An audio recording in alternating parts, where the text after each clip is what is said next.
بسم اللہ الرحمن الرحیم۔ السلام علیکم۔ رائٹ سائڈ ود فیری کے ساتھ خوش آمدید۔ شہداء کو یاد کرنا بھی کسی شہادت سے کم نہیں۔ ظلمات سے نور تک کا سفر، قسط نمبر 16۔ وہ کوئی اور نہیں بلکہ فاطمہ تھی۔ جیسے ہی وہ میرے پاس آئی میری نگاہیں اس کے احترام میں جھک گئیں۔ ہزار دل کی خواہش کے باوجود میں نظریں اٹھا کر اسے دیکھ نہ سکا اور نظریں جھکائے ہوئے سلام کی کہا اور اپنی تیز ہوتی ہوئی دھڑکنوں کو نارمل کرتے ہوئے میں نے پوچھا، مہدی کیسا ہے؟ کافی دن سے رابطہ نہیں کیا اس نے۔ مہدی کے نام پر وہ چونکی اور اپنی باحیا نگاہوں سے مجھے دیکھا۔ آغا میثم یہ آپ ہیں؟ اور اگر میں غلط نہیں سمجھ رہی تو آنٹی جان آپ کی؟ جی ماں کل ہی پاکستان سے آئی ہیں میرے ساتھ۔ میں نے فاطمہ کی بات مکمل ہونے سے پہلے جواب دیتے ہوئے ماں کے نورانی چہرے کی طرف دیکھا۔ مہدی بھائی نے بتایا تھا آپ کے والد محترم اس جہان فانی سے منزل حقیقی کی جانب سفر کا۔ ان کی جدائی پر تسلیت عرض کرتی ہوں۔ خدا غریق رحمت کرے اور ان کی روح کو شاد رکھے، الہ آمین۔ مہدی بھائی کو اچانک محاذ پر جانا پڑ گیا۔ ان کے کمانڈر نے انہیں طلب کر لیا۔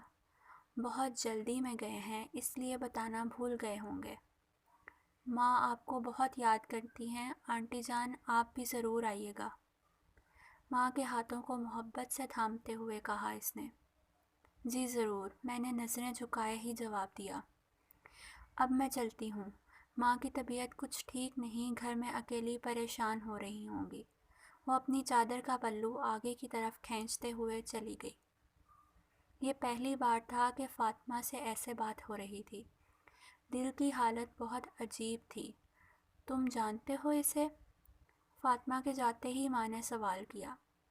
میری پیاری ماں، یہ فاطمہ تھی، مہدی کی بہن۔ مہدی وہی میں جس کے گھر رہتا تھا۔ اوہ اچھا میں تو بھول ہی گئی۔ بہت پیاری بچی ہے۔ زری کے قریب بہت رش تھا تو میں پریشان حال ایک طرف ہو کر کھڑی تھی کہ اس نے میرا ہاتھ تھاما اور مجھے زیارت کروائی۔ ماں مہدی کے لیے دعا کیجیے گا، شام کے حالات کچھ ٹھیک نہیں۔ اس کی بوڑھی اور بیمار ماں اور جوان بہن اس کی منتظر ہیں۔ میں نے پریشان لہجے میں ماں سے کہا۔ اس واقعے کو کافی دن گزر گئے تھے اور اتنے عرصے فاطمہ سے دور رہنا اور اپنے دل کی مخالفت کرنا سب اس ایک لمحے نے بیکار کر دیا جس میں وہ میرے روبرو تھی اور مجھ سے گویا تھی۔ فاطمہ کے لیے میرے دل میں جو احساسات تھے وہ بلا شبہ بہت پاکیزہ جذبات تھے۔ اس کو نظر بھر کے دیکھنا تو دور، نظر اٹھا کر دیکھنے کی بھی ہمت نہ ہوتی تھی مجھے کہ کہیں اس کی پاکیزگی اور وقار کی توہین نہ ہو جائے۔ آج شب جمعہ تھی۔ دل بہت بوجھل تھا۔ سلام بر ابراہیم ہاتھ میں لیے شہید کی پاکیزہ نگاہوں کی زیارت کر رہا تھا اور دل ہی دل میں رو رہا تھا۔ گھڑی پر نگاہ ڈالی، دعائے کمیل شروع ہونے میں کافی وقت تھا۔ گھر سے نکلا اور بہشت معصومہ، شہداء کا قبرستان، اس کی طرف چل پڑا۔ بہشت معصومہ پہنچ کر ایک شہید گمنام کی قبر پر گیا اور شہید ابراہیم ہادی سے فریاد کرنے لگا اور سب شہداء سے۔ میرے دل پر بہت بوجھ تھا اور میں تنہائی میں شہداء سے اپنے دل کا درد بیان کرنا چاہتا تھا۔ میرا ضبط ٹوٹ گیا اور اپنے ارد گرد سے بے خبر ہو کر میں فریاد کرنے لگا۔ اے میرے شہید، میرے ہادی، کیوں مجھے تنہا کر دیا ہے آپ نے؟ کیوں مجھے جواب نہیں دیتے؟ میں رو رہا تھا اور قبر پر سر رکھے فریاد کر رہا تھا۔ آپ نے مجھے راہ ہدایت کی جانب متوجہ کیا، مجھے سہارا دیا، ہر قدم پر میری رہنمائی کی۔ اب جب کہ میں بہت مشکل میں ہوں اور آپ سے مدد کا طلبگار ہوں تو آپ نے مجھے کیوں تنہا چھوڑ دیا اور مجھ سے کیوں منہ موڑ لیا ہے؟ شہادت میرا عشق ہے، میرا جنون ہے۔ میرے لیے یہ بات قابل برداشت نہیں کہ روز شہداء کے جنازے دیکھوں اور میرا دل کسی غیر کے عشق میں بے چین رہے۔ میرا دل اس کا عاشق ہو گیا ہے۔ میں اسے اپنی ہم سفر بنانا چاہتا ہوں، مگر وہ بہت پاکیزہ لڑکی ہے، بہت باحیا۔ میں خود کو اس کے قابل نہیں سمجھتا، مگر دل یہ بات نہیں سمجھتا۔ اے شہید، آپ کو قسم دیتا ہوں حضرت زہرا سلام اللہ علیہا کی مقدس رضا کی، میرے لیے کوئی راہ نکالیں۔ خدا سے میری سفارش کر دیں کہ وہ مجھے قبول کر لے۔ شہید، آپ زندہ ہیں، خدا را میری بات کا جواب دیں۔ روز میرے سامنے جوان جھومتے ہوئے جاتے ہیں محاذ پر، میں خود انہیں گلے لگا کر جب رخصت کرتا ہوں تو میرا دل اپنی بے بسی پر ٹکڑے ہو جاتا ہے۔ میں اپنے لیے بستر کی موت کو ذلت سمجھتا ہوں۔ کیا میرے خون کا رنگ لال نہیں جو عشق خدا میں بہے؟ بچوں کی طرح بلکتے سسکتے شکوے کرتا رہا اور یوں ہی روتا رہا۔ مجھے محسوس ہوا کہ کسی نے میرے کندھے پر ہاتھ رکھا ہے۔ میں نے روتی ہوئی آنکھوں سے اوپر دیکھا۔ بیٹا معاف کرنا، پریشان معلوم ہوتے ہو۔ وہ چوتھی قبر میرے لخت جگر کی ہے جو کہ میرا فخر ہے، میرا شہید بیٹا۔ میں تو اپنے بیٹے کے ساتھ محو تھا کہ تمہاری آہ و فریاد نے مجھے بے چین کر دیا۔ معاف کرنا، مجھے تمہاری آواز مجھ تک پہنچ رہی تھی۔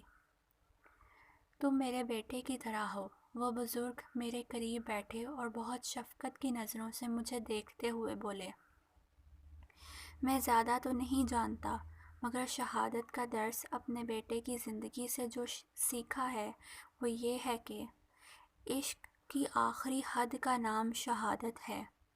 مگر تم کیا سمجھتے ہو میرے بیٹے کہ یہ ایک اتفاق ہے؟ یعنی ایک شخص محاذ پر جاتا ہے اور اتفاق سے اسے گولی لگتی ہے اور وہ شہید ہو جاتا ہے؟ نہ عزیز من، نہ، ایسا نہیں ہے۔ شہادت اتفاق نہیں ہے، بلکہ شہادت عشق ہے، اور عشق ہر کسی کو نصیب نہیں ہوتا۔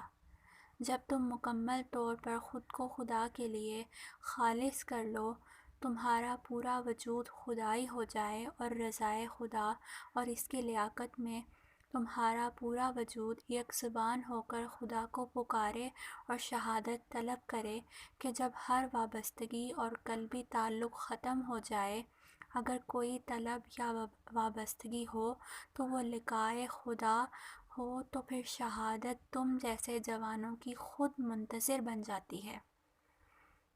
مشکل فقط اتنی ہے کہ تم تو شہادت چاہتے ہو، مگر تمہارے دل کی طلب کچھ اور ہے۔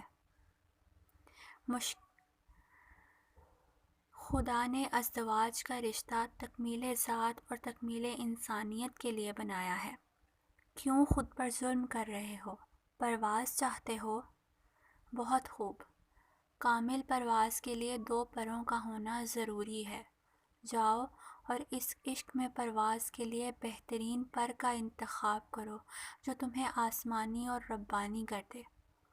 دل کی طلب کو پورا کرو اور پھر ہر وابستگی سے خود کو آزاد کر کے خالص ہو کر معشوق کی بارگاہ میں جاؤ۔ نا امید نہیں پلٹائے جاؤ گے، پھر تم خود شہادت کو اپنا منتظر پاؤ گے۔ خدا تمہارا مددگار ہو۔ ان کی باتوں پر میں سکتے میں آ گیا، وہاں سے اٹھا اور سیدھا حرم کی طرف چل دیا۔ جاری ہے۔ مزید کے لیے برائٹ سائڈ ود فیری کو سبسکرائب کریں اور ہماری ویڈیوز کو لائک اور شیئر کریں۔ جزاک اللہ خیر۔